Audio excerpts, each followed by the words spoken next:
I can't figure out who the demographic for Knack was. The cutscenes make it look like a kids movie, but the gameplay is incredibly basic and brutally hard for no good reason. I recently picked this game up at my local game exchange for $7, having heard about it previously. This is a game that I really wanted to like, but frustrating design ideas and a lack of gameplay depth make this game a chore to play. First and foremost, the enemies in this game take off a ton of damage. I played through this game on normal, but no matter how big in size Knack grows, he dies in 2 or 3 hits tops. Normally this wouldn't be a big deal, but the game is filled with cheap hitting enemies, some of which shoot Knack from afar or have attacks that allow them to dash across the playfield for a cheap shot, as he's busy fighting other foes. The core gameplay comes down to replaying each section of the game over and over and over and over again until you get a perfect run or collect enough yellow energy to hit the enemies with a super attack. The unbalanced damage dealt by enemies makes for a game that is challenging for all the wrong reasons. It's demotivating to have to replay a large section of a level over and over again because you misjudged one dodge and were one-shotted by an overpowered enemy. I don't mind difficulty. Some games can be difficult but satisfying when you beat a tough level. However, the repetitive and unfeel feeling of Knack makes for a game that is frustrating, difficult, but no rewarding payoff for completing a level. What doesn't help the situation is Knack's extremely limited attack abilities. When you start the game, Knack has a basic 3-hit combo with which to attack his foes. When you end the game, Knack has the same 3-hit combo with which to attack his foes. That's right, Knack has one combo to use throughout the entire game. On top of his limited combo, he also has a mostly useless air attack that has the smallest range I've ever seen. If you're not almost directly above the enemy you're attacking, Knack will miss his target and leave himself open to be pummeled by an enemy. He is also equipped with a mostly useless dodge mechanic. Like God of War, the original God of War series, not the new ones, hitting the right analog stick will see Knack dodging out of the way of an attack. However, unlike Kratos, Knack's dodge is just a little too short to be effective, and Knack pauses for a split second after each dodge, leaving him open for attack after a dodge. It lacks effective range and leaves you open for attack, meaning that it doesn't work very well as a dodge, but it can be used to close the distance and attack enemies after staying out of their attack combo range. It's better used as an offensive attack than an actual dodge. Throughout the game, Knack can break yellow crystals to fill a meter at the bottom of the screen. When the meter is filled, he can then perform super moves. The game is self-aware of its own difficulty in that when you die, the meter doesn't drain. In fact, in tough areas, it is sometimes better to expend a number of lives to repeatedly break the yellow crystals to fill the meter so you can unleash a super attack on your foes to clear them out in order to progress. When the game's difficulty curve kicks in, every new area in this game feels like a challenge mode because of the absurd amount of damage enemies dish out and the sometimes unfair feeling checkpoints. The frustration could be mitigated if the enemies dropped life pickups or even yellow crystal pickups, but they don't drop anything, at least until you complete an in-game gadget that makes them drop yellow crystals, making the combat feel all the less rewarding. Any and all life pickups are at predetermined parts of the level, and they rarely give you enough life to actually make a difference. There are some hidden areas in the game, but overall there is almost no extra exploration to be had. There are hidden chests which contain gadget parts that once formed can enhance Knack's abilities, but the couple of them that I have completed didn't make a huge difference. Overall, the game is pretty linear without much extra to see or find outside of the gadgets. By the time I completed the first gadget, the tedium of the gameplay had already set in, and it was too little too late. The gadgets unlock things that should have just been basic gameplay balancing, like giving more yellow energy from the crystals, even if it still doesn't give you that much extra. The gadget and crystal hunt do add more to find if you're a completionist kind of gamer, but if I didn't decide to do this review last minute, I would probably only play this game for a couple of levels before the repetitive gameplay would make me lose complete interest. It would be a game I would pop in for a little bit, play a level or two, get bored of quickly, and move on. It'd be something I would play sporadically. dramatically. I really wanted to like this game. It has a great art direction and beautiful visuals that can deceive you into believing there's a higher quality product here than your first impression would have you believe. But there really isn't much more to it, which is a shame, because it feels like this is a game that should have had more. It should have had something deeper. It should have been better. There are some good ideas at play in this game, like Knack growing into a larger form of himself, where he can deal more damage to enemies. However, it's still hampered by the fact that some enemies will still kill him in 3 hits or less. The whole game just feels unbalanced by the exorbitant amount of damage dealt by enemies versus the lack of health pickups available and the repetitive lack of any variety to the combat. I will admit that now that I've beaten the game, which opens up new modes like Time Attack, the Coliseum mode, and the ability to go back and play any section of the game has slowly started to grow on me. However, that first playthrough felt like a slog. I've gotten better at facing the opponents and death traps in each level thanks to the many deaths it took per section, so I have improved at the game. It's growing on me more now that I can casually jump back into a section of a level and play. However, during my playthrough I lost complete patience with this game for the second half, instantly skipping any and all cutscenes, not just the story ones, but the mid-level ones that show Knack doing things like jumping off a ledge to get to the next part of the level. The more I play it, the more it grows on me, so I am a bit mixed on this game overall. It's not a great game. Sometimes I was convinced it wasn't even a good game,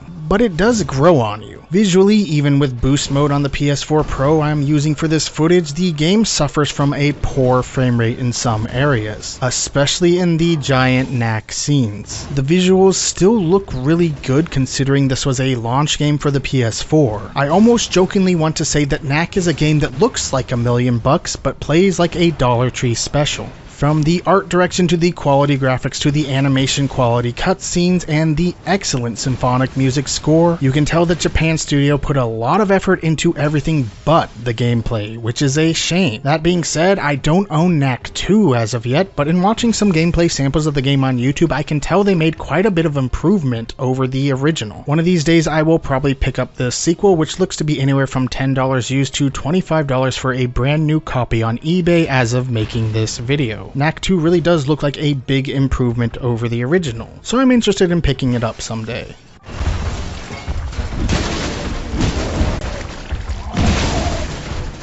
The bottom line.